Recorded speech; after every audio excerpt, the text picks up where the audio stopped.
बन जाता है प्रोबेबल इरर। प्रोबेबल इरर, ठीक है, इसको कहते हैं संभाव्य विभ्रम।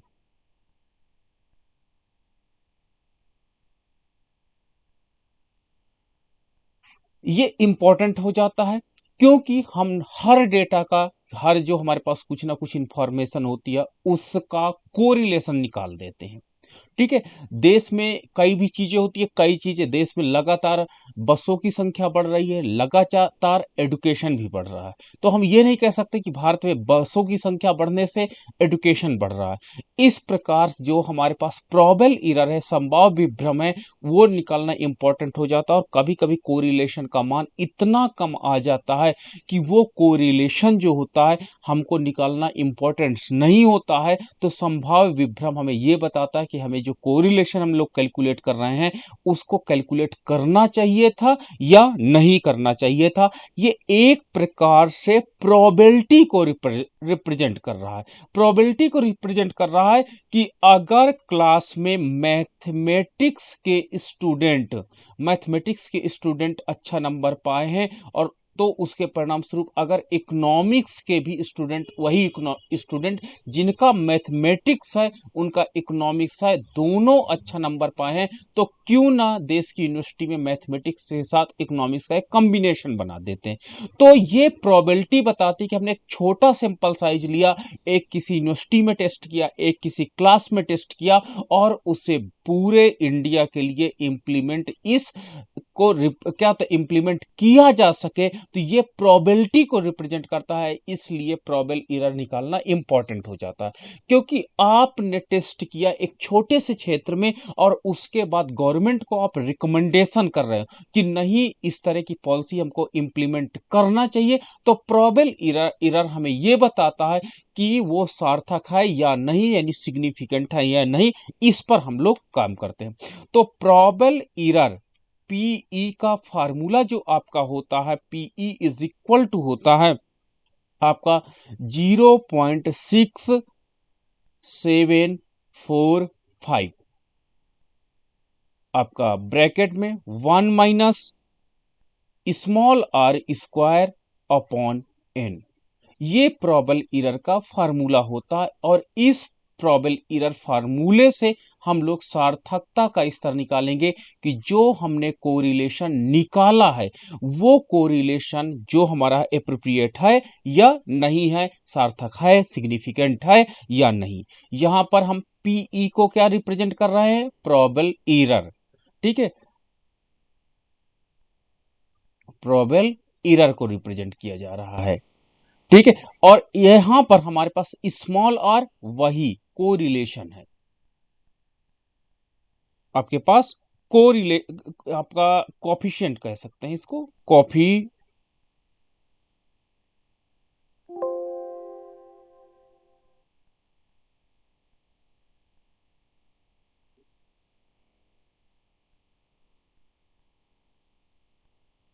कोफिशिएंट ऑफ कोरिलेशन है। हाँ, ऑफ कोरिलेशन,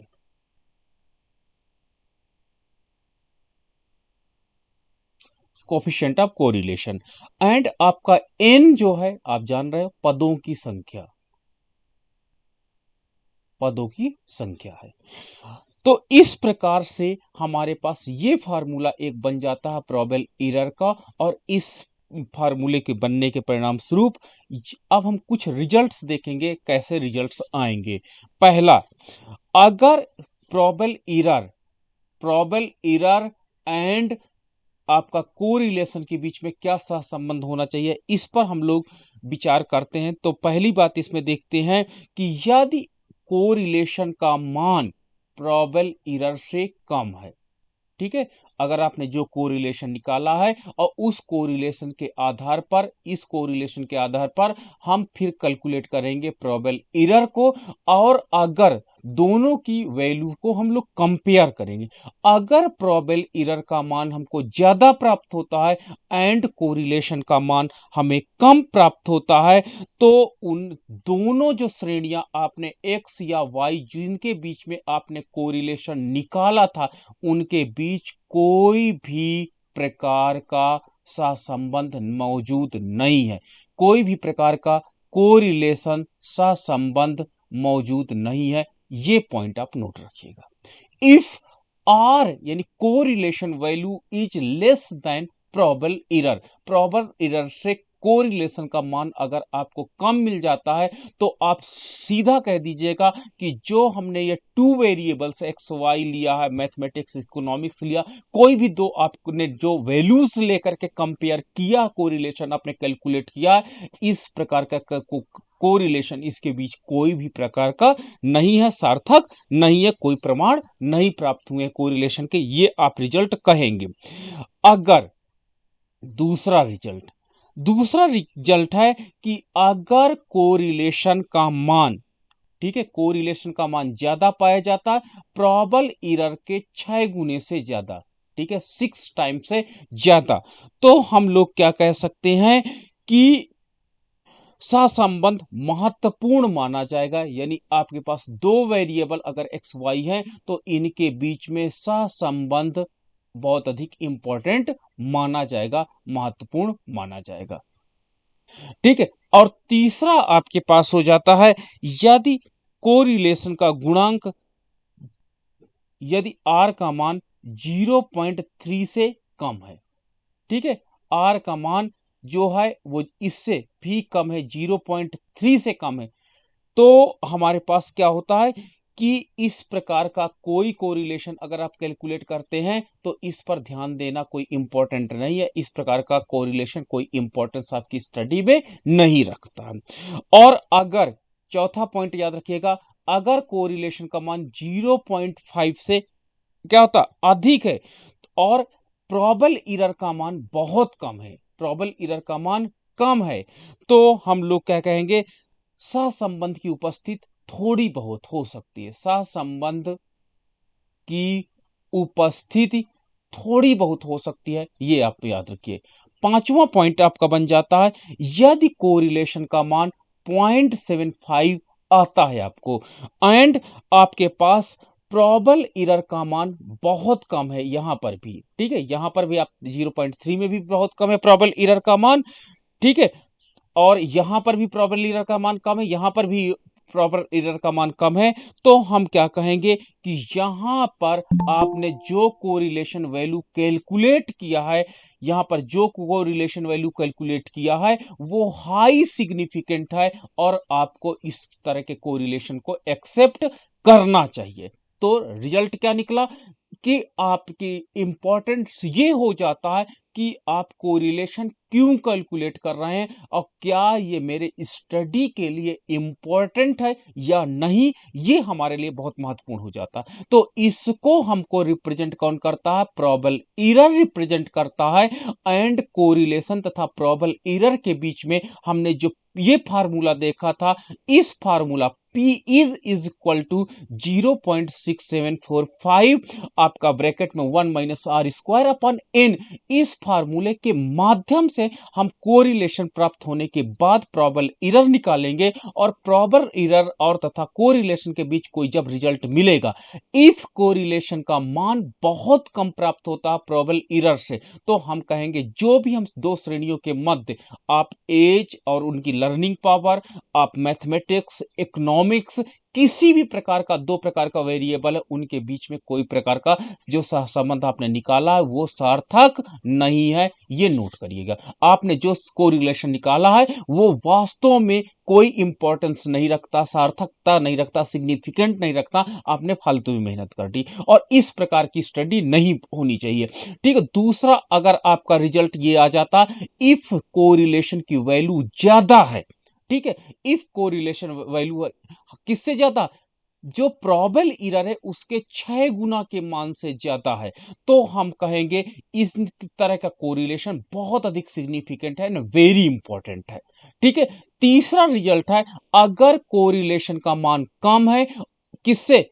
0.3 से, इससे कम है, कोरिलेशन का मान इससे कम है एंड प्रोबेबल एरर जो है वो कम है। तो हम कहेंगे कि ये क्या होता है, जो आपका सहसंबंध निकाला गया है, ये सहसंबंध आपका ध्यान इस पर नहीं देना चाहिए, ये सहसंबंध बहुत अधिक इंपॉर्टेंस नहीं रखता, दैट इज नॉट सिग्निफिकेंट, ये सिग्निफिकेंट भी नहीं होगा।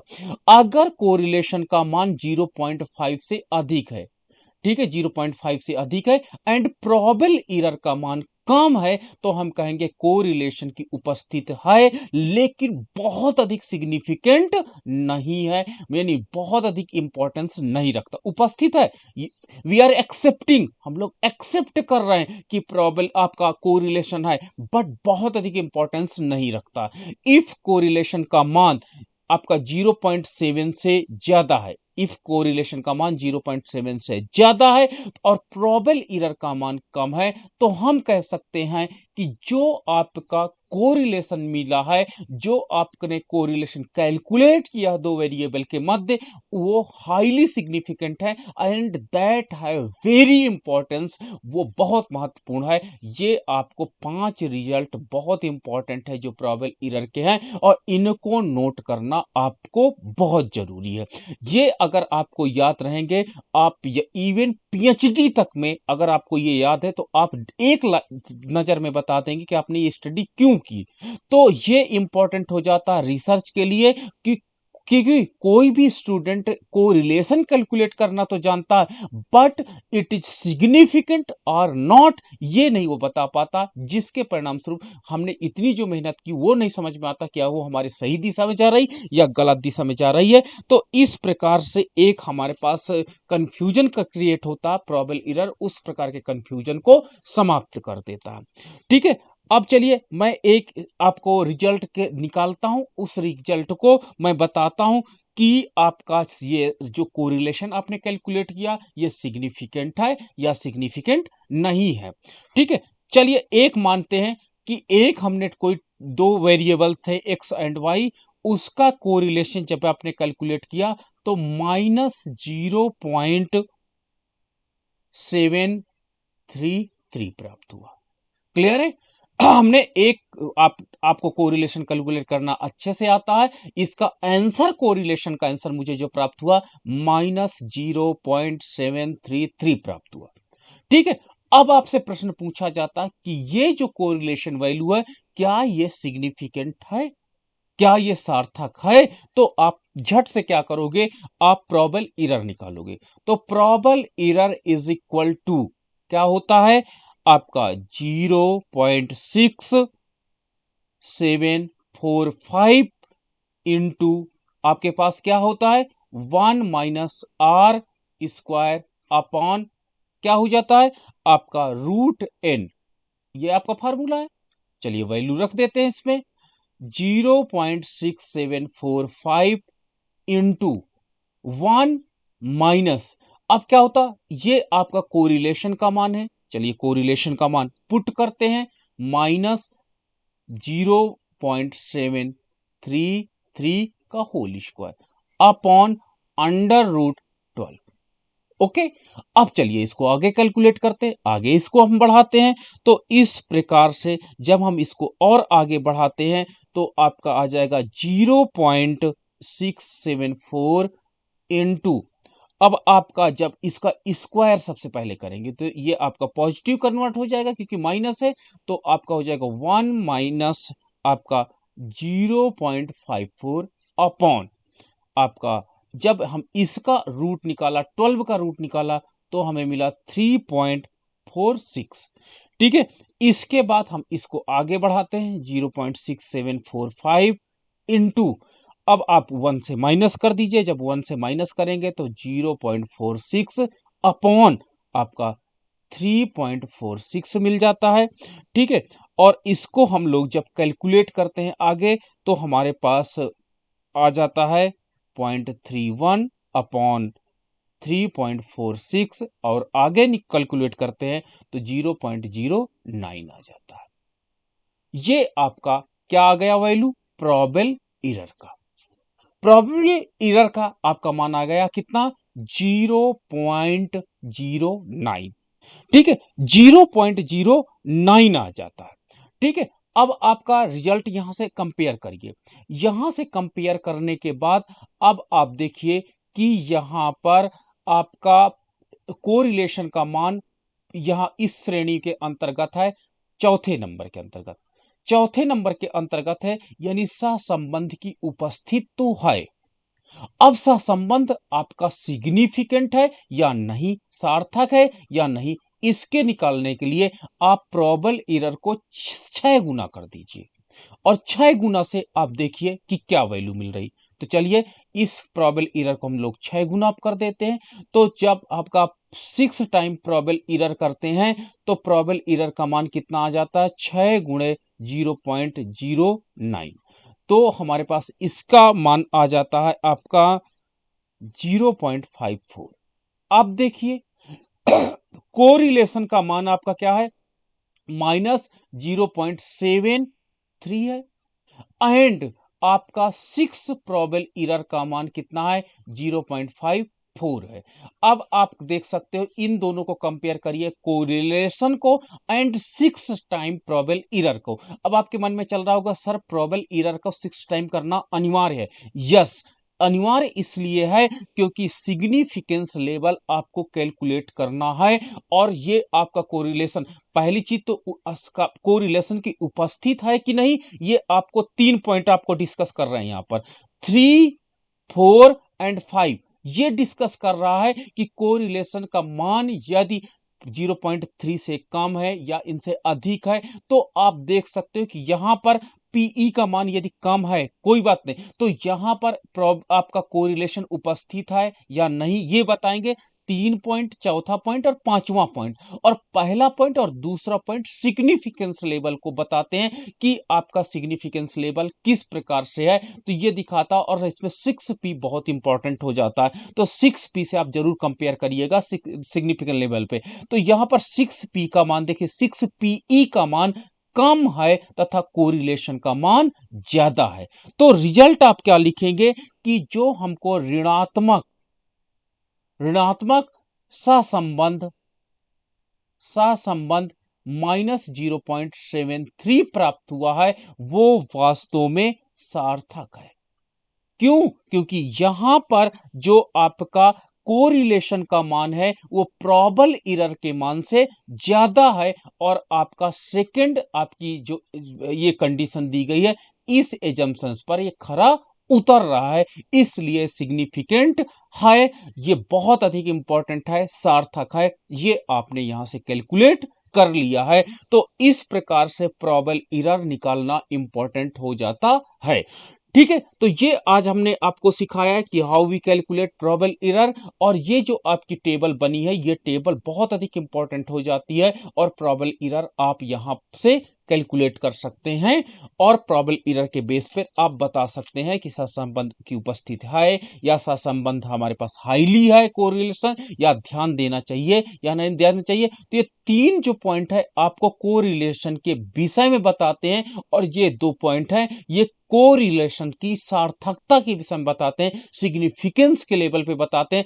पहला, आपका अगर पीई का मान ज्यादा आ जाता, कोरिलेशन का मान कम आ जाता, तो यहीं से इनसिग्निफिकेंट हो जाता है, इनसिग्निफिकेंट हो जाता। लेकिन अगर आप का पीई का मान कम आता, कोरिलेशन का मान ज्यादा आता है, तो आप उसको 6pe में कन्वर्ट कर लीजिए, आपको स्ट्रॉन्ग एविडेंस मिल जाएगा कि जो आपने कोरिलेशन कैलकुलेट किया है वो वास्तव में इंपॉर्टेंस है या सिग्निफिकेंट है या नहीं। तो कहते हैं ना, इफ यू आर एलिजिबल, कहते हैं ना अगर आपने मेंस क्वालिफाई कर लिया तो आप इंटरव्यू, तो ये एक प्रकार से अगर आर कोरिलेशन का मान पीई के मान से कम आ जाता तो मतलब आपने स्क्रीनिंग क्या हुआ, पास कर लिया। अब दूसरे टेस्ट में आप उतरिए कि आप सार्थकता का 6pe टेस्ट लेवल पे उतरिए। अगर आप दोनों टेस्ट लेवल पे उतरे और आपको क्या हुआ, अच्छा ये रिजल्ट्स मिले, तो मतलब कि आपका जो कोरिलेशन निकला है वो क्या होता, महत्वपूर्ण है, दैट हैव द इंपॉर्टेंस, और वो सिग्निफिकेंट भी है। लेकिन यहां पर जो आपका पहला आपकी कंडीशन थी, उस पहले कंडीशन में केवल आपका जो पहला रिलेशनशिप निकला है, वो क्या होता है कि कोई भी कोरिलेशन का, कोई भी प्रकार का अगर आपका ये रिजल्ट आता, कोई भी कोरिलेशन का प्रमाण उपलब्ध नहीं है, प्रमाण उपलब्ध नहीं है, तो ये प्रमाण को विषय में बताता है। और अगर आपका ये 6p कंपेयर करते हैं तो ये सार्थकता को डिफाइन करता है, ये याद रखिएगा। सिग्निफिकेंस निकालने के लिए आपको 6pe करना बहुत इंपॉर्टेंट हो जाता है। तो ये हमें उम्मीद है कि आपको समझ में आ गया होगा। एंड अब हम लोग डिस्कस करेंगे, अब हम लोग बात करते हैं इंडेक्स में निर्देश